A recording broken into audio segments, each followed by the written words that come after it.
صباح الخير، عاملين ايه؟ يا رب يكون يومكم لذيذ، يا رب يا رب تكونوا بخير وافضل صحة واحسن حال. روتين النهاردة روتين السبت اللطيف. انا بحب اعمل الشقة بعد الاجازة، عشان طبعا يوم الاجازة الجمعة والسبت ده كلنا بنبقى قاعدين يعتبر، فالدنيا بتبقى متبهدلة، فالدنيا بتبقى متكركبة. رغم ان انا مش دايما بقضي يوم الجمعة في البيت، بس برضو بحس اني انا المفروض اروق بعد الاجازة مش قبل الاجازة. قبل الاجازة بروق بس كده كده احنا كل يوم بنعمل روتين بسيط كده على الشقة كلها، بنظبط الشقة كلها من على الوش، بس مش بنشيل ونحط ونمسح والكلام ده.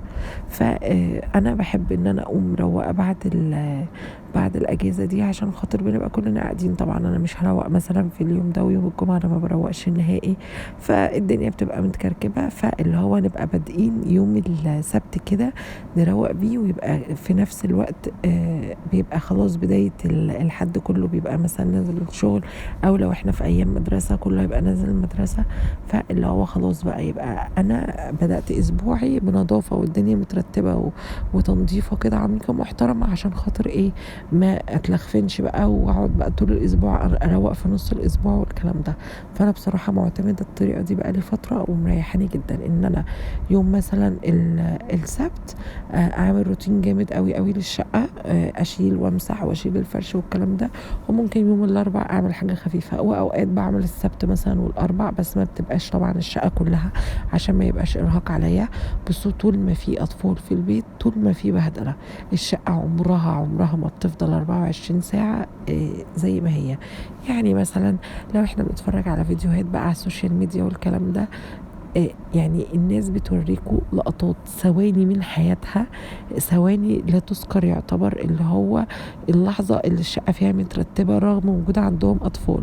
فانتوا ما تيأسوش ولا تتخنقوا ولا تيجوا مرة واحدة كده أما تشوفوا فيديو تقوموا باصين حواليكوا، ايه ده؟ هي الدنيا متبهدلة؟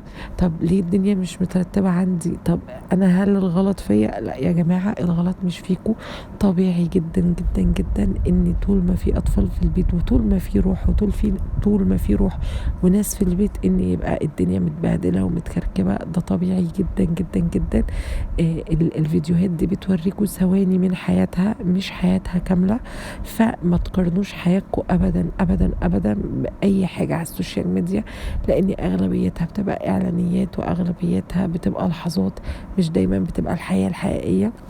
اكيد في منها جزء كبير جدا حقيقي، بس برضو الجزء الاكبر مش بيبقى دايم على طول.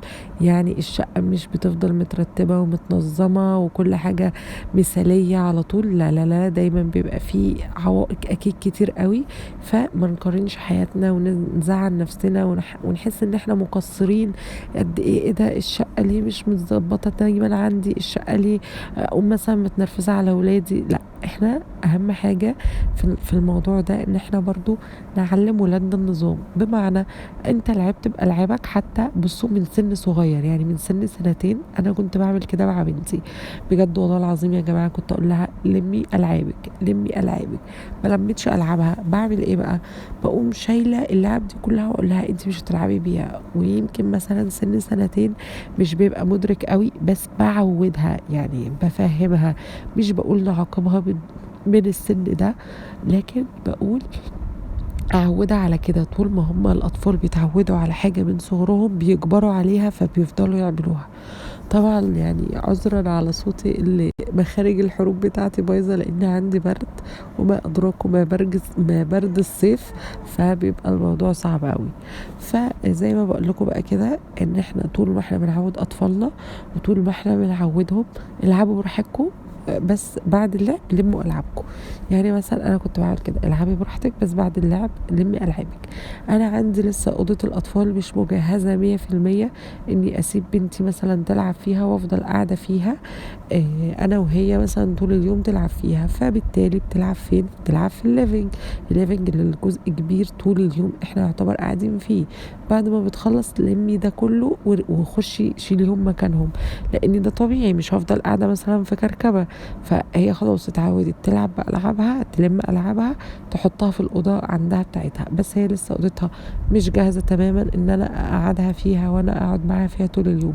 لكن مجرد ما كان يعني ما تكون جاهزة وأوضة الأطفال تبقى تمام، خلاص أنا بالنسبة لي الليفنج ده هيبقى خط أحمر في اللعب، ممنوع فيه اللعب. خلاص اللعب في الأوضة في أوضة الأطفال وكمان قدام عيني. حاول على قد ما أقدر ما سيبهمش يلعبوا مع نفسهم وقت طويل، عشان خاطر لازم يبقى في رقابة أيا كانت ايه هي، حتى لو بيلعبوا العاب بسيطه. ممكن مثلا بس الظرف ده يحصل لو انا مثلا بعمل اكل جوه، لو انا بعمل حاجه، ده الوقت اللي طبيعي لازم تسيبيهم فيه.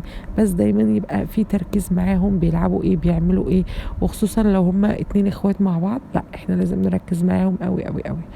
إيه بس ففيديو النهارده كده كان فيديو خفيف لطيف. انا عملت على فكره الليفنج وشلت السجاد وورا الكنب وكل حاجه، بس حبيت اختصر لكم الفيديو يعني. عملت في اليوم ده الشقه كلها، وفي اليوم ده خلاص انا قررت مش هعمل غدا. وعايزه اقول لكم بقى الصيف ده بالنسبه لي عصاير، بحب اشرب فيه عصاير كتير جدا وبيبسي كتير جدا والكلام ده. بس بحاول على قد ما اقدر ان انا ما اشربش فيه بيبسي كتير، لاني انا بحاول ابطل صودا، لان بجد هي بتتعبني جدا. بس في نفس الوقت بحس اني لا، انا ما بقدرش استغنى عنها، فبحاول على قد ما اقدر ايه اعمل ليها بديل كده. بس طبعا ايه مش دايما ببقى مواظبة على البديل ده. كمان هنعمل صينية بسبوسة حلوة قوي قوي قوي. كنت جايبة البسبوسة علبة كده، هي كانت بسبوسة كده بالمكسرات، فيها كيس صغير كده مكسرات. فحطيته، عملتها وحطيته. بصوا هي البيتزا انا بعملها عادي بالطريقة اللي هي العادية خالص.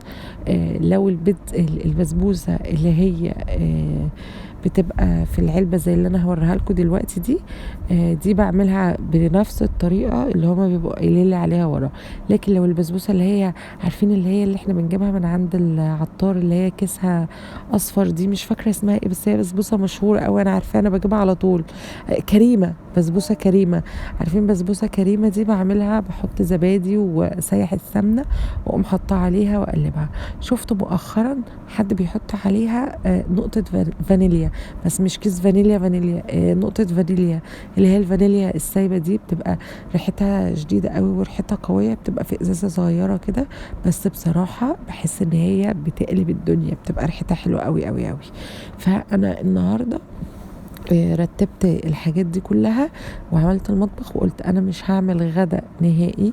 انا هجيب بقى اي حاجه هشتريها من بره، اي غدا هشتريه من بره، وهعمل لهم بس ايه صينيه بسبوسه كده يرطبوا بيها على قلبهم في الصيف ده. فطبعا ده كيس المكسرات اللي انا كنت بقول لكم عليه، ودي علبه البسبوسه. مش عارفه كنت جايباها في حدود كام، بس هي اغلى من كريمه على ما اعتقد، بتبقى ب20 22 في الرينج ده، او ممكن مثلا بتتخيل يعني بتختلف جنيه 2 جنيه الكلام ده. دي بقى كانت اغلى شويه، بس بصراحه مش فاكره كانت بكام. بس فهو كان كاتب لي ان انا احط اللبن اللي هو ربع كوبايه لبن وكده، ما احطش ميه زي التانية.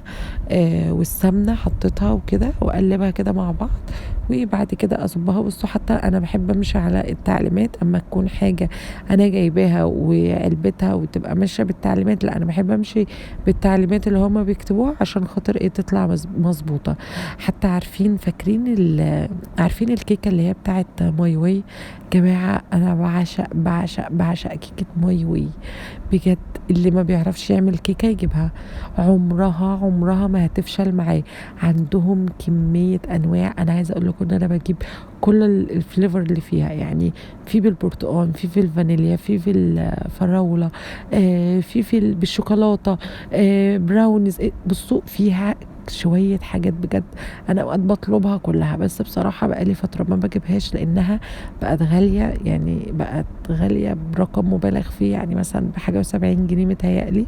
والمشكلة الحاجة و70 جنيه دول، يعني انت مش بتحطي بس الكيكة، لا انت كمان بتحطي معاها بقى لسه البيض واللبن والسمنة، وكمان الكيكات بتاعتهم مش بتاخد بالطين والكلام ده كله ولا 3، لا ده بتبقى بال4 وال5، ولازم تحطي ال4 وال5 عشان لازم لازم تطلع معاكي مظبوطه، مش هتطلع معاكي مظبوطه غير كده. فبصراحه بقى لي فتره ما بجيبهاش وبعتمد الطريقه العاديه، بقيت اعملها برضو عاديه بتبقى خطيره، هعملها معاكم وهتعجبكم قوي. بس البسبوسه طلعت قمر كده زي ما انتم شايفين. انا ما حمصتهاش قوي، وبعد كده سقيتها بالشربات والمكسرات بقى اللي هي كانت عليها. هو الكام حاجه اللي على الوش دول هي اللي كانت متحمصه شويه. بس طلعتها وقدمتها بقى وبألف هنا وشفا. كان طعمها حلو بصراحة، وانا مش مسكرها قوي، كانت مظبوطة. لو كنت عند بابا بيحبها عسل نحل، اللي هو تمسكي قطعة البسبوسة تلاقيها غرقانة شربات. انا بحبها كده بس مش دايما، يعني ممكن لو هشتريها من بره احبها تبقى مسكرة، لو هعملها في البيت لا. وبعد كده نيجي لفقرة نهاية اليوم. يومكم بقى سعيد. عملت ايس كوفي. انا ما عنديش مضرب، كان عندي مضرب من فترة بس كان مضرب عادي، فكنت بشوف طرق على النت، طريقة الايس كوفي في الازازة ومش عارف ايه، فقلت اجربها. هي نجحت بس ما عملتش الوش زي المضرب. بس يعني حل بسيط خالص للي هو ايه، لو احنا خلاص ما عندناش المضرب. كان طعمه جميل بصراحة. ودي نهاية يومنا، يا رب يكون الروتين عجبكم. متنسوش بقى لو الفيديو عجبكم تعملوا لايك وسبسكرايب للقناة وتتابعوني كده وتقولوا لي آرائكم في الكومنتات. يومكم سعيد ان شاء الله. باي باي.